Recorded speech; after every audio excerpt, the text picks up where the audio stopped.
Connie. Connie, at the beginning of this evening, promised you lots of gratuitous pictures of children, so I'm just gonna get mine out of the way right away. Here are my kids. Thank you for awing on cue. I love you guys. So I show you this picture because they look very cute here. They're giving each other this spontaneous hug. It's all great, but sometimes they're also really annoying. And the thing is, though, they're my kids, so I love them, and regardless of how they're behaving, I couldn't imagine my life without them. And that really underscores the predicament that I and millions of other families face every day, which is something that Sheila talked about. How do I find someone that I can trust to take care of my kids? The internet has made it so easy for us to find everything online, from directions to a restaurant, to even finding a babysitter on the internet. But the only problem is, how do I really know who I'm talking to is who I think it is? If the fake news scandal this year has taught us anything, it's that on the internet, nobody knows you're a dog or even a Russian operative. So I'm here to tell you that trust is the key ingredient. If I can't build trust with my babysitter, then it doesn't matter what matching algorithms Abby's throwing at me, there's not gonna be a deal that's happening. So trust is what's gonna get your users comfortable with buying your product. Trust is gonna be what gets them to convert faster, and trust is gonna be what gets them to be your customer for longer.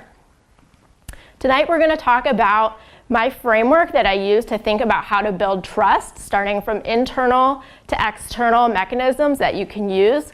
And this is really not meant to be an exhaustive list of all the things that you can do. We only have time tonight to talk about 4 things, but there's certainly a lot more ways that you can build trust. And it's also not meant to be prescriptive, because some will work better in some cases than others. And I'll try to highlight that.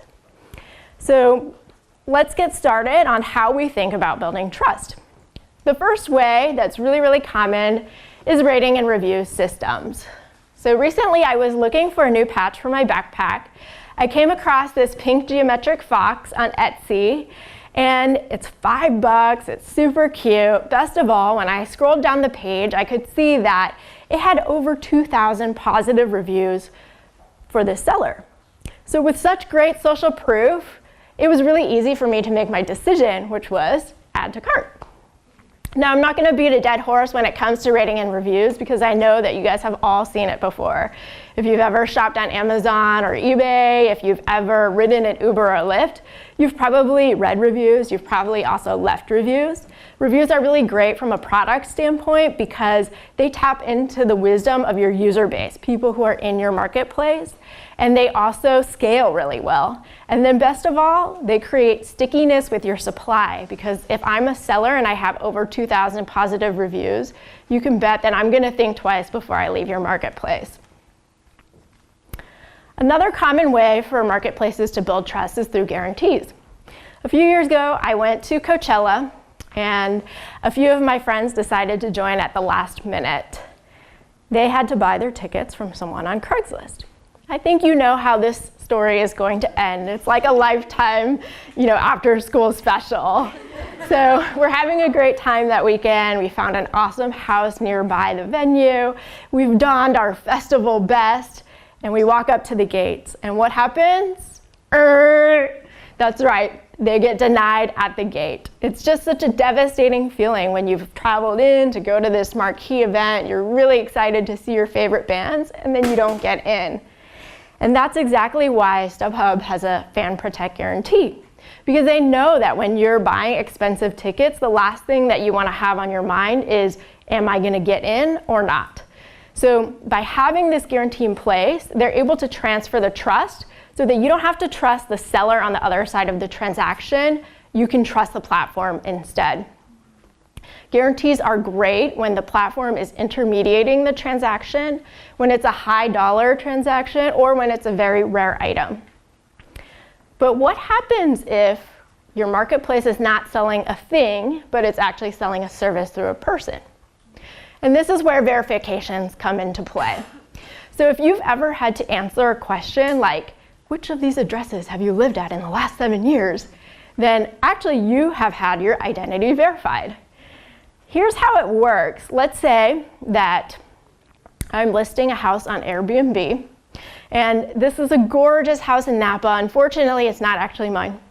But if I were to put myself in the shoes of this homeowner, I know that I would only want to rent it to somebody who's trustworthy, who has provided their identification. And that's something that I can choose as a host on Airbnb.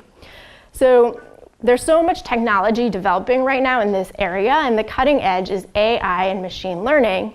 Here's how it works. As a guest, I actually take a picture of the front and back of my ID, I take a selfie, and voila, the magical machine learning algorithms tell Airbnb the chances that I am who I say I am, that the ID is real or if it's been doctored in any way, that the face in my selfie matches the face on my ID.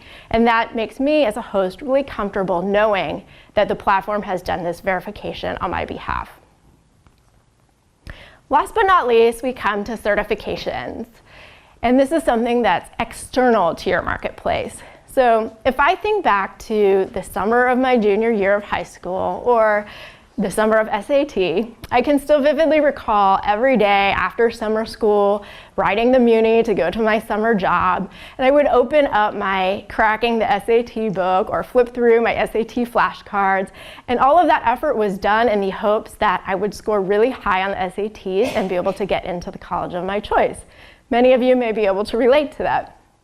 So the SATs are actually a way that colleges use to be able to compare high school students apples to apples across the country, regardless of what school they went to or what classes they've taken. It's an external standard. Similarly, Upwork has created their own tests and certifications so that when you're on their marketplace for freelancers, you can easily search across and see if people meet the needs that you're looking for. So now that I've been giving all these talks, I think that I need a website. And so I'm looking for a graphic designer who can help me do that. I've come across Rose R's profile, and I can quickly scan down and see that actually she scored below average on principles of graphics design. So unfortunately, it doesn't look like she has the skills that I need, but I can learn that quickly and move on to look at other candidates who might be a better fit. So certifications are a great way to build trust because you're able to look at these external standards across different marketplaces and things. So today we talked about a couple different ways, starting by looking within your marketplace to the power of your own users with things like ratings and review systems, then going to channel the power of your marketplace itself with guarantees and verifications, and finally, looking external to your marketplace with things like certifications. So my call to action for you guys is, as you're going back to your day jobs tomorrow, think about how you can build trust strategically by thinking internally and externally. And if I haven't convinced you yet, I have one final example. It's Zappos. In 1999, they launched with almost no revenue in a very crowded space. Think about all the places online that you can buy shoes, or offline. And over the course of 10 years, they managed to build hockey stick growth until in 2009, they reached over $1 billion in revenue and sold to Amazon. So, what was the secret to their success? Thank you. You're making me work for it. Trust, that's right. Trust is what customers knew that Zappos stood for. You know, you could return a pair of shoes even up to a year after purchase. They even took a customer service call that lasted for 10 hours. Customers knew that they could trust Zappos with anything, practically even their life. So if you're a fan of hockey stick growth, if you want to monetize and match and do all these good things, I urge you to think about how can I build trust. Thank you.